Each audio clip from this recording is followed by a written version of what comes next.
It's the Full Court Press with Eric Frandsen and Jason Walker. Welcome back to the to the show that we're doing right now.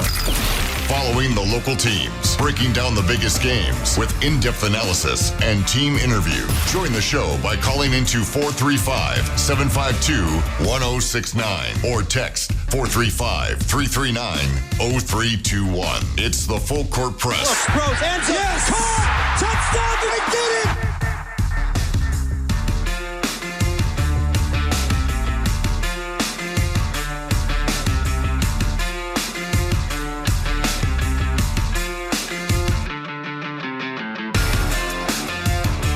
Welcome on back to the second hour of the Full Court Press. Jason Walker, Eric Frandsen here on we'll call it a preview Wednesday. It's the Utah State Aggies playing tonight at Nevada. Of course, we've gone through most of our previewing in the first hour. Heard from head coach Jared Calhoun, his thoughts, all the different keys, what the Aggies got to do to keep doing what they've done a lot of. They've done a lot of winning. I know we've spent some time being critical, but a lot of that is just the small things that have kept them from more impressive wins and ultimately kept them from winning against UNLV before they won this week-long break. But we're going to shift over to professional basketball. And yes, 5338, it is professional basketball and the Utah Jazz. On the Young Power Sports text line, 5338, saying, the J-Rock just mentioned the Utah Jazz and professional basketball in the same sentence? Surely an oversight. No. It takes a professional level to lose in the way that they are. It's professional losing. Despite all indications to the contrary, the Jazz remain a professional basketball organization. But yesterday, doing something off the court that drew a lot of headlines and sparked a lot of discussion, even among the national writers and all that, is they, only focus on teams like, Phoenix or LA or whatnot, but mainly because this trade may end up helping set up the blockbuster of the year. We'll get into that in a minute, but actually because this is a complicated thing, and I'm not 100% sure I could explain this properly because it's sort of complicated because usually it's just, okay, here's the trade, here's what you're sending, here's what you're getting back. What the Jazz are getting back is actually pretty simple. It's what they're sending out and like how they're sending it out. It's a little complicated. So we've got the voice of the Utah Jazz, David Locke, some audio that he put out on Twitter to help explain this a little bit. And we'll try and make sure it comes across because, it's a bit confusing and it's also a bit weird. But David will kind of explain this, but we'll go into it as well, like why the Jazz would make a trade like they did. So here's David Locke. The Utah Jazz and the Phoenix Suns have combined on a really creative trade tonight. The Utah Jazz have acquired Phoenix's Suns' first-round pick unprotected in the 2031 NBA draft. In exchange, the Jazz have sent 3 first-round draft picks to the Phoenix Suns. How does 3 equal 1? Well, the Utah Jazz have sent 3 picks to the Phoenix Suns, all of which are in drafts in which the Jazz have 3 picks. Theirs, Minnesota's, and Cleveland's. And in each of the case, the Jazz will send the worst of the 3 picks to the Phoenix Suns. So how do you possibly figure out future assets, who won this trade or who didn't? Well, for Phoenix, it gives them much more flexibility on the current trade market. That's their current win, and allows them to make some more deals because they now have 3 first-round picks running down the road that they can move. The Jazz, on the other end, their win is they added another asset in the future in 2031, which is an unprotected first-round pick, where hopefully they are at that point ready to win some big games and add this piece. And they got rid of 3 first-round picks that probably were going to be hard for them to continue to put on the roster. On the pick value of this, I've done all sorts of analysis on this, and I'll dig much more deeply on Locked on Jazz on this, but here's a quick analysis of it. After the 15th pick of the draft, you're on average getting a rotation player every other pick. You're basically on average getting a borderline NBA player. And that's what Phoenix is going to get in those 3 picks, are all going to be likely 15 or lower. And every other pick usually becomes an NBA rotation player. This is a win pick for the Jazz. If in their pick, they end up getting a starter, it's about a trade of equality. If they get a top 50 player out of this, it's a big win for the Jazz. And if for some reason Phoenix is good and the Jazz get lower than a 15 pick, It's a big win for the Phoenix Suns. All right, so that's kind of the quick version. About a minute, 55 seconds there. So, yeah, the Jazz sending out 3 first-round picks to get 1 in return. So, to quote Brian Windhorst, why would the Jazz do this? Yeah, fingers out. So, the reason, as David Locke explained, is when you look at the picks they're trading. So, to clarify once again, because this is confusing, and I had to, make a small map on my paper just to... And you have to see graphs and flowcharts. It's ridiculous how convoluted trades are getting these days. But the Jazz are essentially, they're sending 3 first-round picks. Exactly, I couldn't tell you which team's first-round pick it's going to be because it could change. But they basically traded picks in 2025, so this upcoming draft, along with 2027 and 2029. And those are all the drafts where they have those Cleveland and Minnesota picks. That are largely unprotected. I think one of them ends up being protected way down the line. But essentially, the Jazz have said, hey, Phoenix, we'll trade you whatever ends up being the worst of those 3 picks. So say in 2025, that's going to be the Cleveland pick because they have the best record or second best. They're going back and forth with Oklahoma City for that honor. But it'll be 29th or 30th. That's going to be the worst of those 3. So they'll send the Cleveland pick to Phoenix. 2027, whichever is the worst of the Jazz pick, Minnesota pick, or Cleveland. Probably going to be Cleveland again, but who knows? Could be Minnesota, or maybe the Jazz decide to win a championship that year. But whichever is the worst, so whichever's the furthest down the draft order. And then same thing in 2029, worst of the Jazz, Cleveland, Minnesota picks. So assuming that either Cleveland or Minnesota ends up being a playoff team in each of those years, Cleveland looking like it's going to be pretty good long term. Donovan Mitchell looking good. Evan Mobley, a lot of young players. Young core there, yeah. Signed those guys to pretty decently long contracts. So you'd expect at least Cleveland to be a playoff team for the next little while. Minnesota, we'll see. Right now, the Jazz, if you end the season right now, the Jazz would have 2 lottery picks, one of those being Minnesota. But the Jazz are kind of banking on sending out picks that are in the mid to late 20s. First round picks that, you can get good players. You're still somewhat likely to find a decent player. I mean, David Locke mentioning every other year you manage to get a rotation player out of it. Sometimes you get a Rudy Gobert or Rodney Hood. Sometimes you get guys whose names I can't even remember because they fell out of the league pretty quickly. Yeah, they flame out. So you're trading... 3 swings at a bad pitch for 1 big swing at what could be a really valuable Phoenix pick in 2031.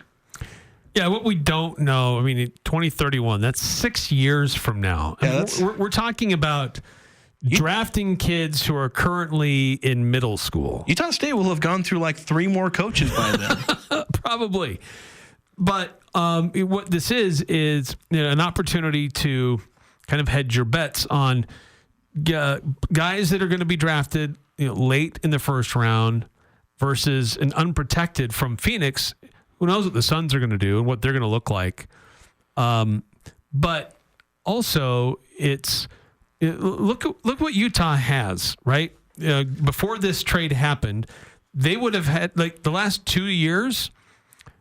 They've drafted 3 rookies the last 2 seasons. So they got 6 guys on their roster that have only been there for a season or less. In 2025, they had 3 more picks to choose from. In 2026, they have even 3 more first-round picks. In 2027, they would have even 3 more first-round picks. Do they need all of these young players? No. At this point of the franchise, you're still drafting them. You're taking them because you're still trying to figure out of this group who will emerge, who will rise in this. Who will survive this battle? They will throw them in the ring and we'll see who comes out on top. But when they start to develop a team and start to get serious about assembling a team that can compete at a high level in the NBA, do they really need to continue to draft and select 3 guys out of the first round for each of the next 3, almost 4 seasons?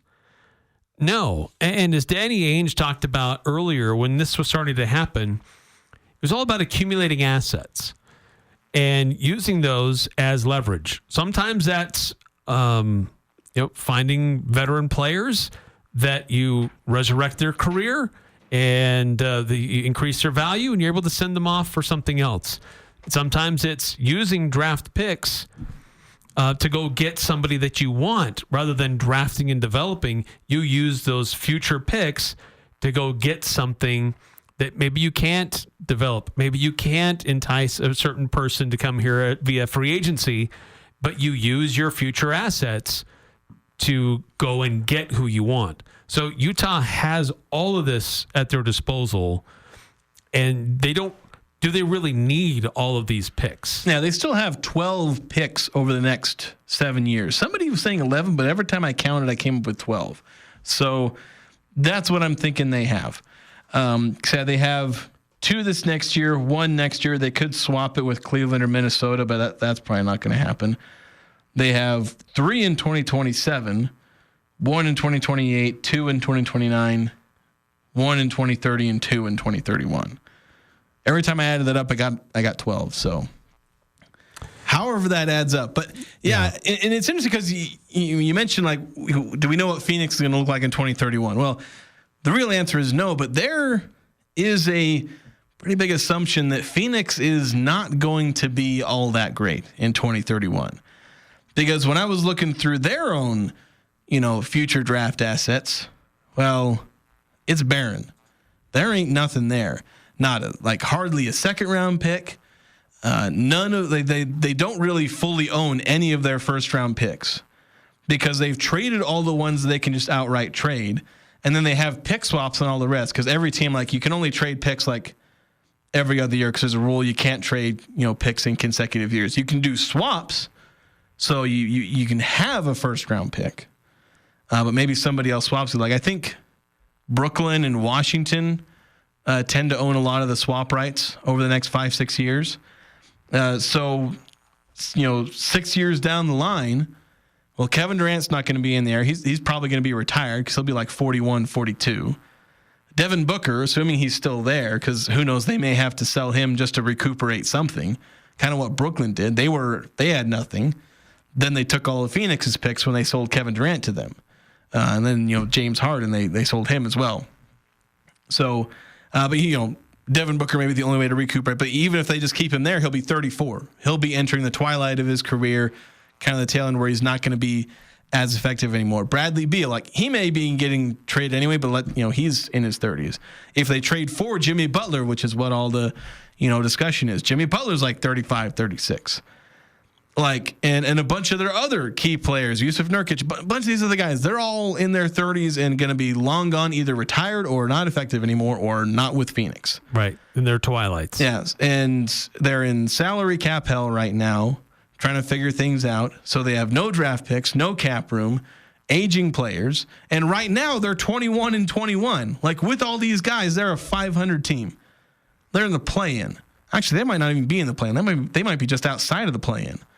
I checked the standings the other day, and I can't remember what it looks like. They are at the number 10 spot. So they're tied with Golden State. So they're tied to be in the play-in. Yeah, the last team. So it's kind of like what with Golden State, there was a talk about trying to get some unprotected picks because it could be valuable for them because they went on their dynasty, and when you're at the top, you tend to be trading away your picks to try and go all in. Phoenix is doing that. They've gone all in.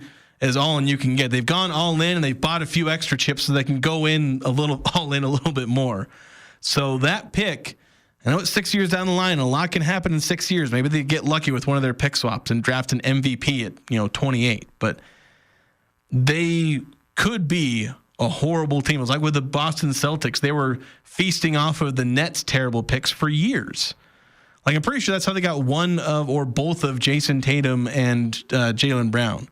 Is from not even their own picks, but the Nets picks that kept landing in the top 5, because the Nets traded mortgaged their future and then did another mortgage on top of that with that trade where they took some of the old aging Boston stars. to try and go all in around like Darren Williams. They brought in like Paul Pierce and Kevin Garnett and somebody else I can't remember. And that's kind of what the Jazz are maybe trying to take advantage of. Maybe not as overtly, but just saying, hey, look, in 2031, if we can say, surprise, you have a top 3 pick. That's a nice surprise. It's like finding a $300 bill in your wallet. A $300 bill. Yeah, very rare and unique. It would be very rare. Yeah, so this is, I mean, it looks kind of weird. Like they're giving up 3 picks for one, and it's so far out in the future. But when you look at it, like, what are the Jazz really giving up here? They're giving up, yes, first-round picks, but they're all going to be on the back end of the first round. Yeah, it's essentially trading up in the draft, except you're only sort of sure that you're actually trading up in the draft. Like, that's kind of the way it is. Because if you moved from 29 to, say, 4, like, it would cost you 3 first-round picks. The difference here is you don't know where Phoenix's pick is going to be. You're just pretty darn sure it's going to be somewhere in the high lottery. Right. And it's unprotected. So Utah gets it outright. Because sometimes you can put protections on it. Like if it's a top 4 pick, we're going to keep it. Like Utah has a situation like that with, I believe it's the Lakers in 2027. If it's a top 4 pick, the Lakers get it. If not, it goes to Utah. And I know any trade talks with the Lakers seem to involve, like, do the Lakers remove that protection? Because, like, is LeBron still going to be with the Lakers in 2027? Is he going to be retired? Like, if the Lakers just have a crappy year in 2027, the Jazz could suddenly take advantage of a lottery-bound Lakers. And heck, protections have saved the Utah here because their current first-round pick for 2025 is supposed to go to Oklahoma City. You're right. Except for the fact that it's top 10 protected. So in other words, it's not going to Oklahoma City. No. And heck, next year, their pick would go to Oklahoma City. Kind of as part of that same deal. Like there's this whole, you put a protection on it and then you say, well, if we don't convey it this year, then we'll convey it next year. Of course, with this pick, like, is top 10 protected this year, top 8 protected next year. If none of those convey, Oklahoma City is SOL. Yeah, they get nothing out of it. They get absolutely nothing out of, I can't even remember what trade that was. It was probably the Derek Favors trade or something like that. I can't remember for sure where all that was from, but yeah, the Jazz, it's part of why the Jazz are tanking so hard. They can't afford to get the 11th pick in the draft because they will lose their pick. They can't do what they did last year in 2026 because they might lose their pick to Oklahoma City because it's only top 8 protected. You can't make too big of a jump next year. So yeah, here's some protection on those. So yeah, I think it's a weird trade. I think some people are wondering, why are you trading 3 first-round picks to get 1 first-round pick? Well, it's because Danny Ainge believes that that's going to be like a top 5 pick. And he believes that the picks he's trading away, you're going to be in the 20s. And so he's basically trying, again, as I said, it's, facing, 3 bad pitches and taking 3 swings at them. Or you get one that's right down the middle and you take a big old swing at it and hope you hit a home run. Yeah, and it's also looking at what does our young roster look like now? Do we need to continue to add a lot more youth? Or are we starting to see a light at the end of the tunnel where we think we can start to move out of that phase into a competitive phase where we don't need to be spending so much time developing new young players? Yeah. So there's value in still having young players. You need to be constantly refilling what you've got with youth to plan for the future. But do you need a roster that's got half of the roster or 2 seasons or less? That just doesn't make sense. Yeah, you need to have some veterans around these guys, and you want some of these guys to actually solidify the roles. Because right now you just have a bunch of young guys, and it's like, well, whoever plays well, like, because we've been bouncing between Keontae George and Isaiah Collier, like, who's eventually going to step up? Yeah, and there's no guarantee. I don't want to convey this thought that the guys that are currently here will continue to be here, like all of them. It's very likely in 2 seasons, a vast majority of these guys that are here now won't be on the Utah Jazz. Yeah. Either they just won't be in the NBA or they'll be somewhere else. The Jazz will let them walk. So they'll need to continue to be on the lookout for new players. But at some point, you're also going to be wanting to move into let's get some guys that are a little bit more established, and we do want to try to be competitive. Yeah, well, because there's this thing where you want to have a bunch of young players to see, like, you may have like 5 players in their first 3 years, and maybe one of them actually survives to stay with the team long term. That's sometimes the way it can be, where you have a bunch of young players, some of them perform, but then you let, as you said, just some of them are going to walk. Walker Kessler seems like the one where he's going to be long term. Maybe one of Isaiah Collier or Keontae George make it through, or Kyle Filipowski. One of those 4 probably going to be on the Jazz in 3-4 years. But there's a limit. Like I just mentioned, 4 or 5 names. You're going to add 3 to that group for the next year as well. So you want to have a lot of them, especially in these rebuilding year, to maximize. Like I said, so few will end up making it through that filter to be on your long-term team. But if you have 7 of them, then suddenly none of them are getting the time. And I'm already thinking, when I'm looking at the Jazz for next year, which players are they going to draft? And you think, okay, if they draft Cooper Flagg, well, duh, if they got the first overall pick. But then what does that do to Taylor Hendricks? And what if you added 2 more rookies? There's only 5 positions on the court. Somebody's got to eventually land somewhere. So you can't just be stacking 5, 6, 3 or 4 rookies at each position. So there is an upper limit to just stacking your entire roster with rookies, because you do need to actually field the basketball team. Right. Yeah. And look, the best case scenario is young guys developing in a winning culture with alongside veterans who know how to handle their business.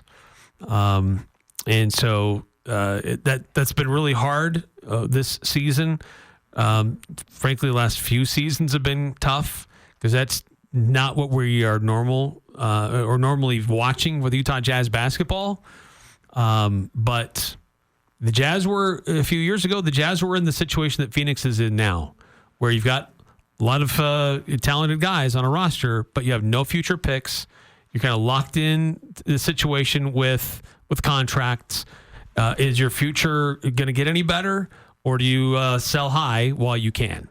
So they sold high, and they're bought low, and so it's just taking a minute to put it all together, and it just have to be patient with the whole process. Speaking of selling high, JD Walker just wandered into the studio. Hey guys, I figured I'd come hang out with the band, man. By the way, so as JD's walking in, 5254 sending in a text and sending in a picture. I was saying Andy Larson, he's a beat writer, covers the Jazz, believe for the Tribune, but or no, it was Ben Anderson. Oh, excuse me. Ben Anderson actually. But it was a tweet from Ben Anderson, also a beat writer, covering the Jazz, explaining the Jazz trade with the Monopoly board, basically saying because they traded 3 first-round picks to get 1, but basically saying that the Suns it's those basically that first row of Monopoly where it's the cheap properties that don't actually yield a whole lot, saying they get these cheap ones, but the Jazz get those blue ones at the very end that are that everyone wants, and those are game-winning boards if you can get a Monopoly on those. So basically, I don't know if I can explain an image over well, but if you play Monopoly, hopefully you understood that reference. Yeah. So you're saying the Jazz got the Park Place pick? And, yes, that's what it was. Park Place. And the Suns got Marvin Gardens or something like that? Yeah, Connecticut Avenue. I can't even. Problem is the image is too small. I can't I know what spaces they're talking about. See. Oh, and now the image is. Oh, yes. Connecticut, Vermont, and is that Oriental? Is that what it is? Oh, I can't. Or something, and then I'm trying to Park Place and it's not letting me zoom in. Well, the resolution isn't good when I did zoom in, so that's the unfortunate part about trying to get this over text is I can't read the exact. But yeah, basically the Jazz traded crappy Monopoly spaces for great Monopoly spaces, and that is their trade with the Suns summarized. Best with board games. That's the best summary I've heard in the last 24 hours, guys. If you didn't fully get it from me trying to explain a picture through words, apparently I need 1,000 of them. Some guy said that. Just go look at Ben Anderson at Ben Hoops on Twitter. You'll see the image. And if you play Monopoly, you'll get the joke. Yes. Yeah. So we do need to take a break. When we come back, we'll talk Mountain West basketball. There's some games. Well, a game that happened yesterday that kind of broke my brain a little bit, trying to wrap my head around what the heck just happened. There's games today, including a pretty big one with Boise State, Colorado State. Of course, Nevada, Utah State's a pretty big one as well. So we'll talk about all those matchups coming up next here on the Full Court Press.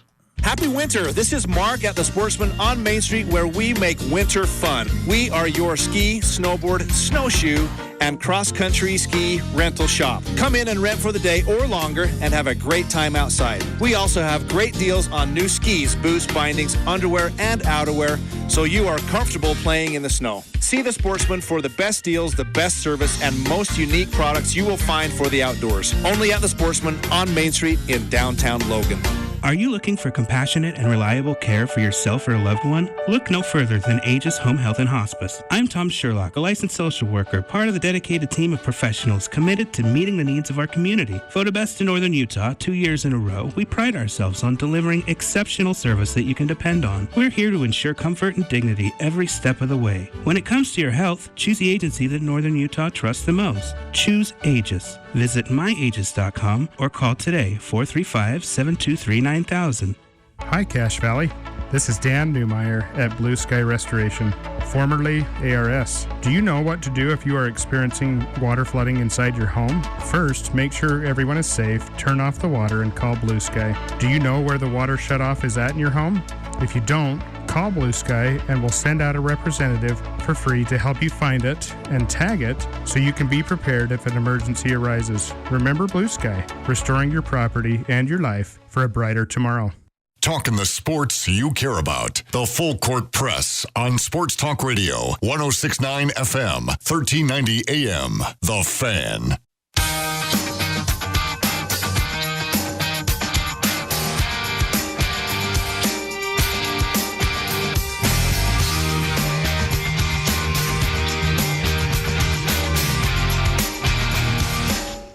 Welcome back to the Full Court Press. Jason Walker, Eric Frandsen. We have JD Walker slip into the room, so I guess we'll figure we'll turn on his mic, and I guess we can. Thanks, guys. Have him on here. It's been a minute. I know we kind of missed having you on. JD. I know his role has expanded around here, so that's the problem. He got other stuff to do, but then it's harder for him to come on here. So. But it's radio, and I love doing it all, so I'll just be here as long as the coffee's dripping in the conference room. The problem is I can't see you because my monitors are a little low, so I can see like your mustache and above. Is there anything else worth seeing? Yeah, I mean, here you go. Just raise the beard up a little bit there, and that was not something I needed to see. The beard in that configuration. Yeah, just the cousin it from the Addams family just kind of reversed a little bit. Mountain West play, one game, standalone game in the conference yesterday, and UNLV, what are you doing? I mean, UNLV kind of struggles, and then they act like, you know what? We're gonna kind of mix things up here. We're gonna play spoiler and try to challenge for what's going on in this conference. They host Wyoming.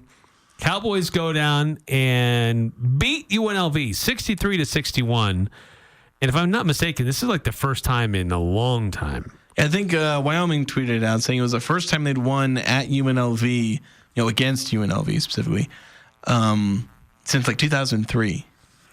Just to put that in perspective, the iPhone didn't exist back then. Neither does most of the internet apps and streaming services we use right now. Yeah, so it's been a while.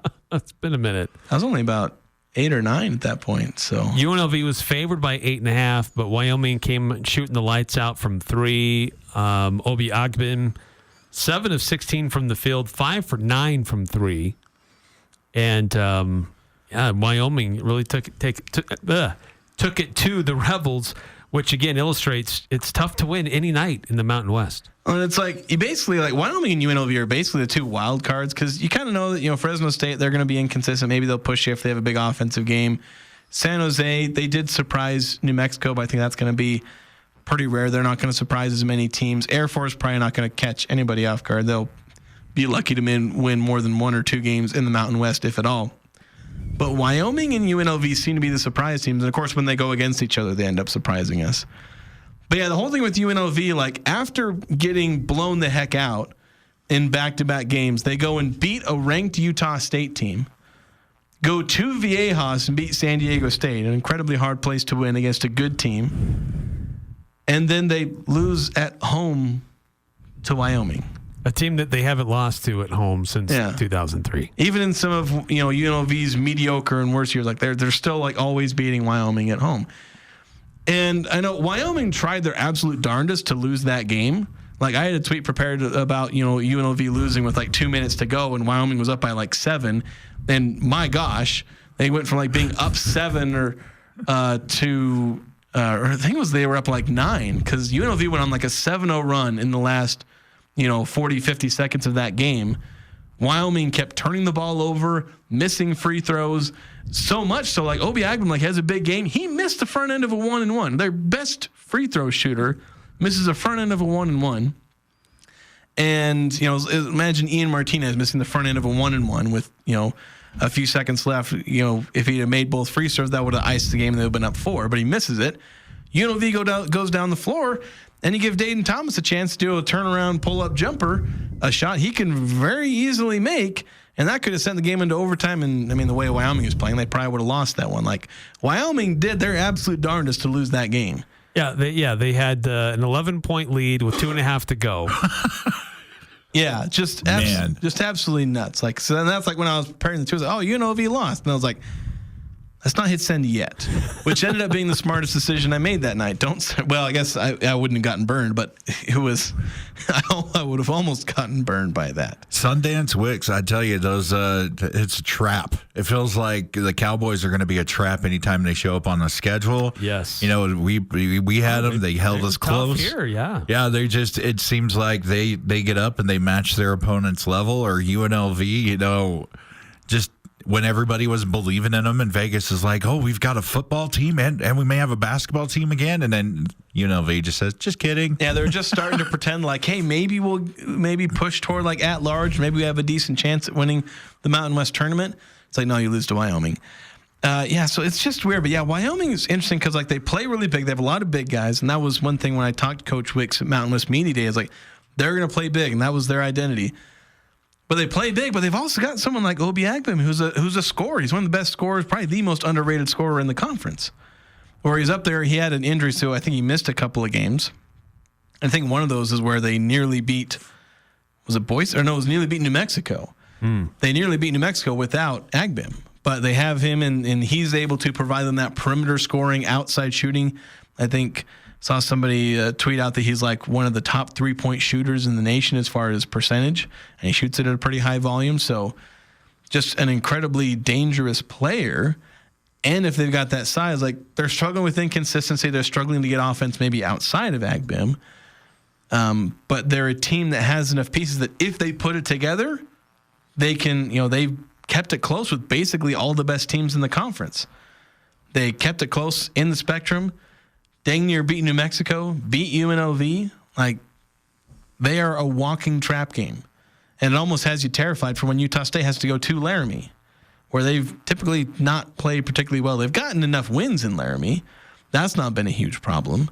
But it's also like when they go to Air Force. Apparently these cold, out in the middle of nowhere, north of the Rocky Mountains places are just absolute traps for Utah State. So, keep an eye on when the Aggies go to Laramie. They'll be on red alert for a trap game. UNLV beat ranked Utah State. They beat San Diego State. You think, maybe this team's turning a corner. Let's go check out the Rebels. They had less than 5,000 people in attendance to watch them play Wyoming. Yeah, I can't fathom the apathy of UNLV fans, especially I say this over and over, where I go to the Mountain West tournament and the stands are full of New Mexico fans who've traveled hours, Utah State fans, San Diego State fans, we're talking, plane flights away for all these places, and half the UNLV fans could take a bus or whatever to the stadium, and they'll be outnumbered by fans who are literally a state or two away. Yeah, it's pretty weak sauce. Yeah, it's why when people say UNLV getting to play at home for the conference tournament, not really.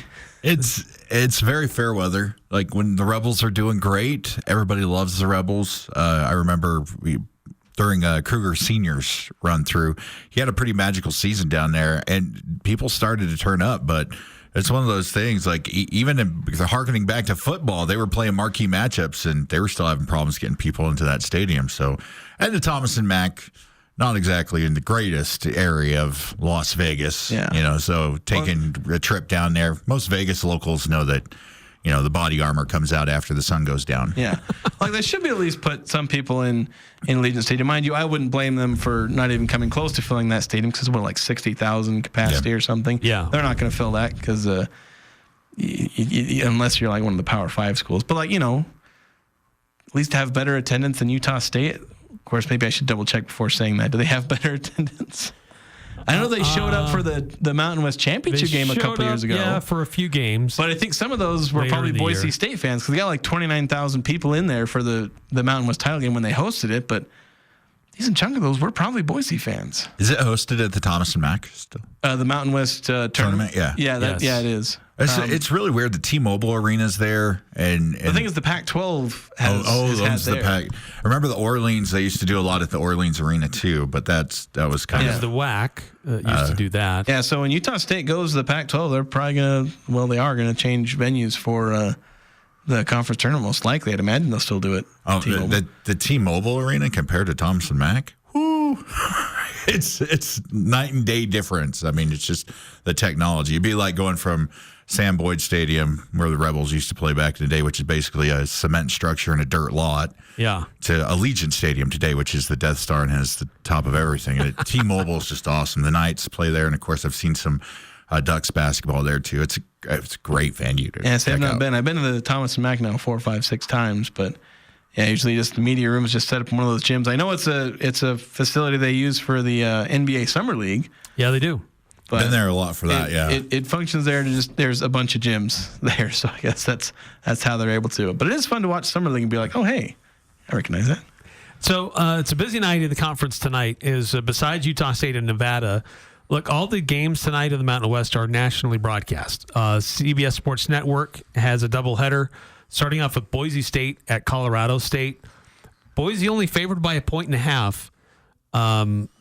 But that honestly surprises me a little bit, just because Colorado State 5-2, 11-7 overall.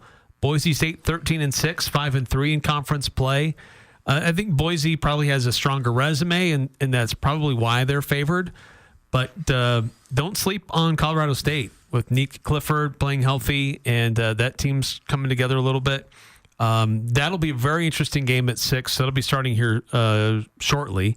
And then at 8 o'clock tonight, it's San Diego State at Air Force. And that's when you can probably just keep on as white noise if you're having trouble going to sleep at night. Yeah, if you want to hear them say, oh, San Diego State's up by 20, you can do that.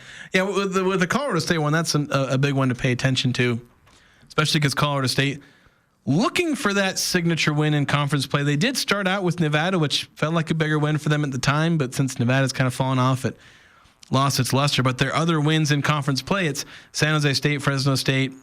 I mean, UNLV doesn't look too bad given, but I don't know, that's just weird. Like, but they destroyed UNLV. Yeah, that's true. So like that's probably their maybe their best win, depending on how you feel about Nevada beating them on the road in Lawler, which we all know what Lawler is. You got to go to Lawler to prove yourself. But then you beat Wyoming, which I guess beating them in Laramie by 16. Like, it can be a trap game. But the thing is, like, they lost to San Diego State. They lost to New Mexico. Those are some of the teams at the top of the conference. Boise's another team toward the top of the conference.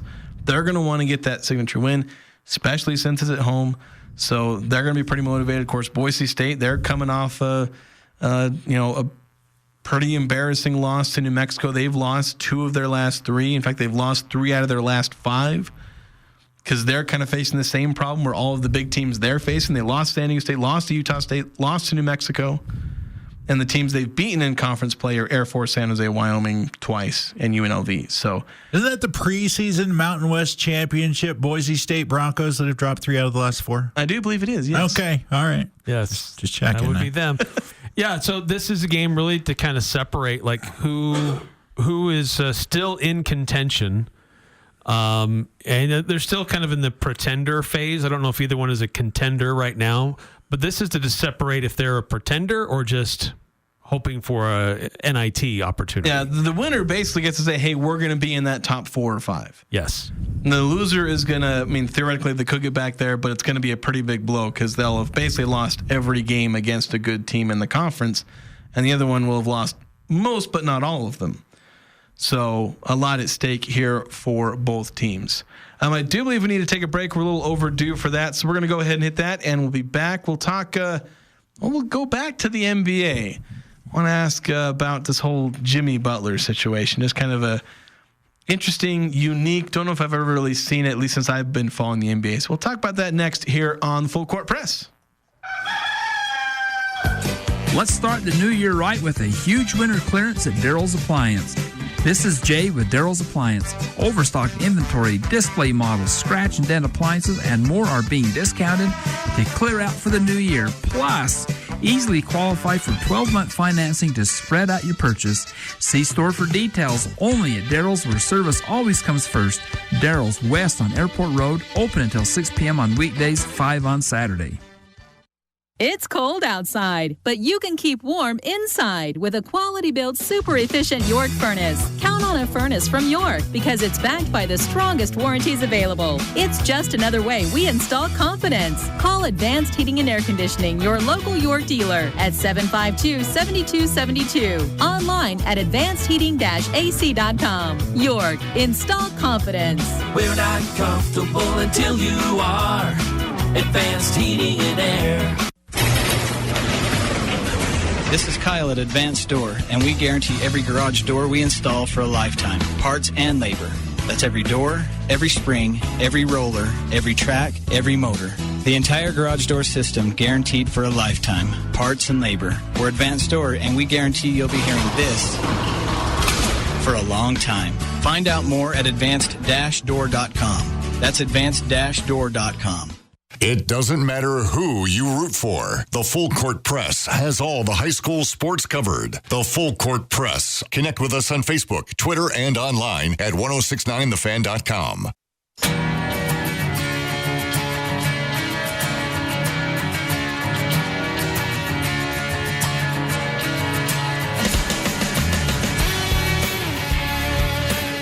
Four 339-0321. That's the number you can text in for our Young Power Sports text line here on the Full Court Press. Been talking Utah Jazz, Utah State men's basketball as they prep for Nevada tonight. We've got J.D. Walker on here with us. He snuck into the studio.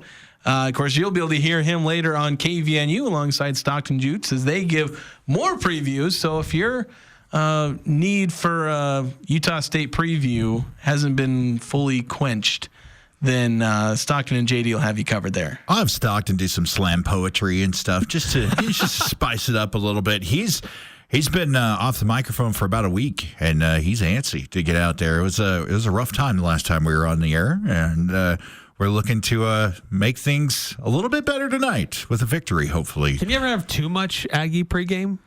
I don't think so. I don't know. Or we can be like, the national networks that, like, when the Super Bowl is happening, they do like 24/7 coverage of Super Bowl previews for like 2 weeks. The Super Bowl preview show begins at like 4 a.m., like 12 hours before. That's a slight exaggeration. We would be getting into the depth of Aggie news, talking about each visit that Coach Mendenhall is now making to high schools around the area to visit recruits. That's how deep we'd have to go with 24 hours of coverage, but I'd be all for it. Yeah, that might be a little too much. But, 23 hours? I don't know. Maybe that's, Maybe we could make that happen. It's kind of like asking the question, like, how many Pringles is too many Pringles to eat? Because one is not too many, but 5 sleeves of them is probably too many. So which Pringle marks the line between not too much and actually too much? That's a very good question. Maybe I'll try to figure that out over the weekend. Eric's going to do some research. That's right. Walk by his cubicle. Crunch. Yeah, don't mind me. 247? Doing some market research here. We can get a Pringles NIL deal here for the Full Court Press as well. Yeah. Hey, look, weird thing going on in the NBA. Jimmy Buckets has been on the outs with the. He's not been doing a whole lot of bucket skidding. No, he really hasn't. And look, he was starting to share his displeasure and discontent with Miami. And there were starting to be rumors that, he's not happy. Miami may be trading their all-star. And then Pat Riley comes out and says, we're not trading him. We're very happy. Everything is good here. Look away. Don't. Everything is fine. Yeah, don't mind the man behind the curtain. But clearly it didn't get better. Butler continued to say things and do things that were not good, didn't help the team, so they suspended him for a long time. And then he comes back and he starts playing basketball, and we're like, well, okay, well, maybe they've buried the hatchet, and they need to play him to showcase that he can still play ahead of the trade deadline. And then he goes and he misses the team flight, and they suspend him again. Yeah, and it's just, I don't know. I've seen a lot of videos where people are like doing a lot of hating on guys like Jimmy Butler and Joel Embiid, like almost over hating on guys. But the point they kind of end up making is like you have what feels like a lot of entitlement among players. Now, of course, I talked about this the other day where like there's kind of this natural antagonistic aspect to players' contracts and front offices, where the front office's whole goal is to pay the players as little as possible because that's how you win a championship. And the players, understandably, want to get paid as much as possible. And they also want to win a championship, though weirdly enough, their desire to get paid is also what gets in the way of them getting a championship sometimes. Yeah, it feels like Jimmy Butler, like he's at the tail end of his career, and he's not playing as well this year. Like, he's been a guy who can just about single-handedly carry you to a finals. Can't win you the finals by himself. He's not that good, but he's good enough to get you there on a couple of different occasions. Yeah. But he's not that player anymore. But I think he feels that he is, and he's discontent because I imagine it just has to do with the fact that Miami's probably not winning, and he's mad about that, and he wants to go play somewhere where he feel like he can win, even though it's not Miami's fault. It's probably more his fault that they're not playing well. So he's blaming his own failures on Miami, and then it's just escalating where, you know, once you're mad at somebody, then every little thing they do makes you even more mad at them. And now it's escalated to where he, you know, he's making, what's where he's like, what's the word? I don't know, just making cryptic messages. There was that one video where like he was talking to one of his employees at his coffee shop. Here, I'm an owner, and I'm giving you constructive feedback. That's what an owner should do, is be nice to their employees. You know, he's subtweeting. I think that's what I was. That's the word I was looking for. I might be biased in this a little bit, but Eric drops a name that's royalty in my world, Mr. Pat Riley. He's had to handle everybody from Kareem and Magic to Patrick Ewing and the Madison Square Garden spotlights, LeBron and company in Miami, O'Neal in Miami, and now he's got to deal with Jimmy Butler. I'm going to side with the guy who's got a lot of experience handling not just superstars, but some of the greatest players to ever play the game. And Butler's making close to $50 million a year, going to make 52. That's a big max guy. He's not playing max stats. So who's going to pick him up, and how much is Miami going to have to take back? It's just a huge headache. If he keeps his head down and grinds, some team would come in and scoop him up. But the subtweeting and the cryptic and the drama, like, you look at the price tag. If I'm an ownership, you want the owner to be nice. Yeah.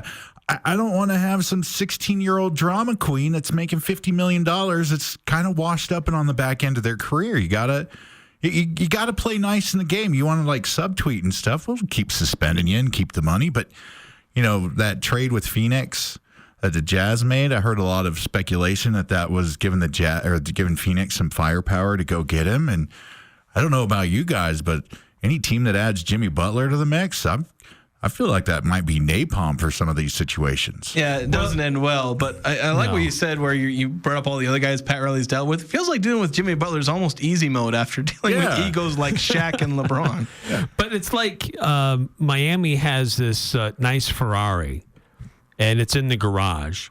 And you're talking about Jimmy Butler being a Ferrari? Well, okay, maybe not Ferrari, but it's a nice luxury vehicle. Well, it's a Ferrari with like 300,000 miles on it. Right. It's got a very expensive price tag to it, but it may not perform like it used to. But then, so they want to dress it up and take it down to the shop and get a nice detail on it, inside and out.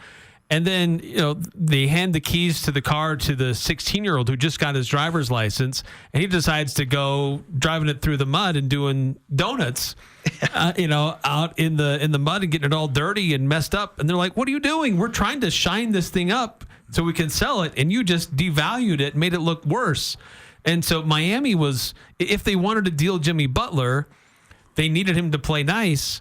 but he wasn't playing nice. And I don't know how genuine Miami would have been anyway to like try to move him at the deadline, because he has such a fat contract. It would be really hard for them to get anyone in the league to play and try to make a deal, because who wants to go and bring on that kind of a contract right now? So Jimmy Butler's not helping himself, and he's not helping the Miami Heat. Yeah. If I was Pat Riley, I'd send him to Detroit. There you go. Just let him sit there. To Detroit. No, send him to Washington. That's that's even worse. We'll send you a first-round pick, Washington. Just take on Jimmy Butler, and just absolute nightmare fuel for Jimmy Buckets. We got to take a break. We'll have one more of these, then we'll finish up the show. Coming up next here on 106.9 FM, 1390 AM, The Fan. Happy New Year. You survived the holidays. This is Jarek at Jarek's Fine Jewelry. Did you meet the family during the holidays? How was that? Is it time to go engagement ring shopping? Valentine's Day is coming, but why wait? Do it now. Bring her in and view our collection of over 3,000 rings. With many of them being our own custom designs, I know we will find the perfect one. At Jarek's Fine Jewelry, we make it special. So come make it Jarek. Jarek's Fine Jewelry. Make it special. Make it Jarek's.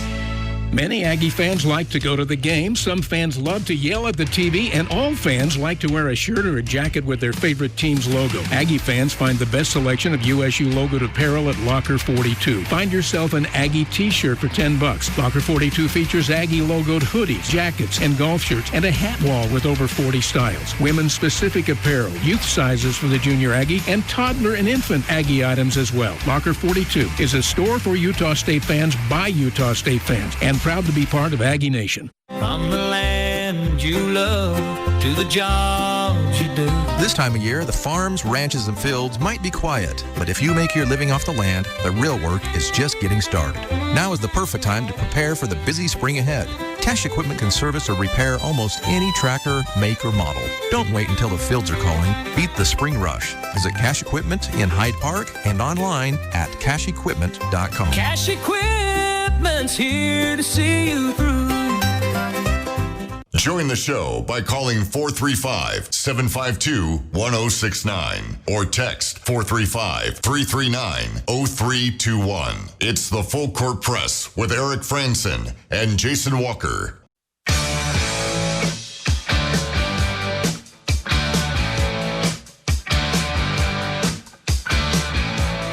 Final segment here on the Full Court Press. Jason Walker, Eric Frandsen. J.D. Walker slipped out the door the same way he slipped in a couple segments ago. He's going to go prep for KVNU Aggie Game Day.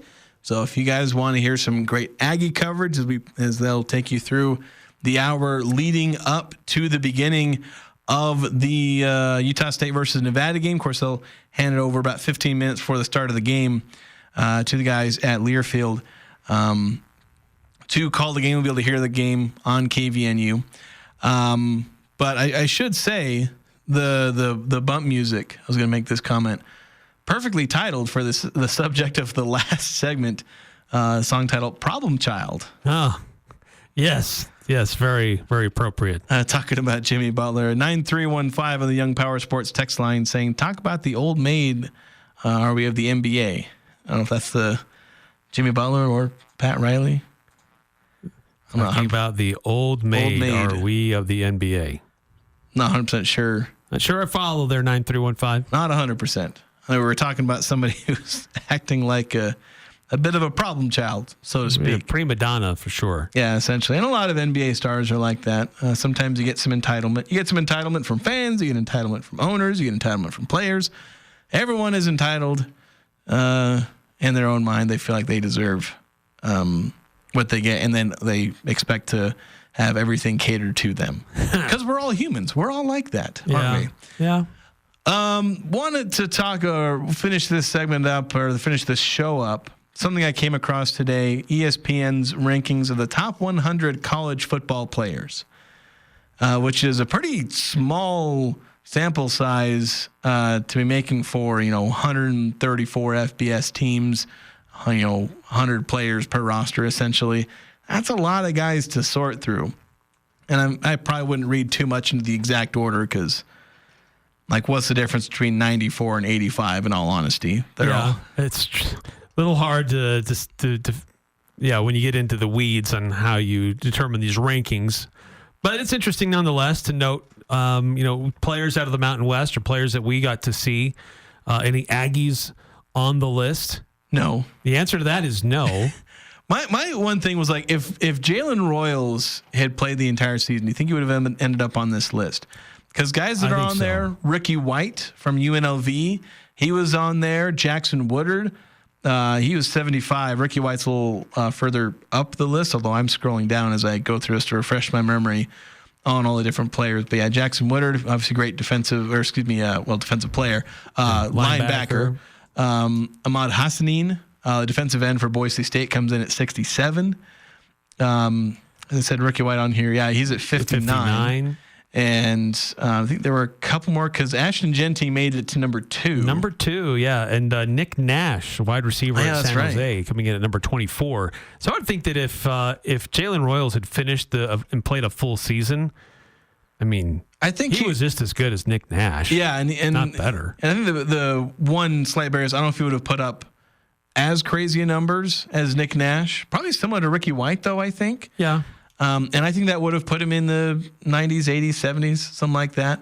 I think he could have been up there. Being on a team, where Utah State struggled a lot, probably would have hurt his case a little bit. Because a lot of this they're all good teams. You go down and look at all these teams; they're all pretty good. Right. Although interesting, one familiar face, Sean Dolock, an Aggie for a minute, but for a few weeks. He comes in at number 42.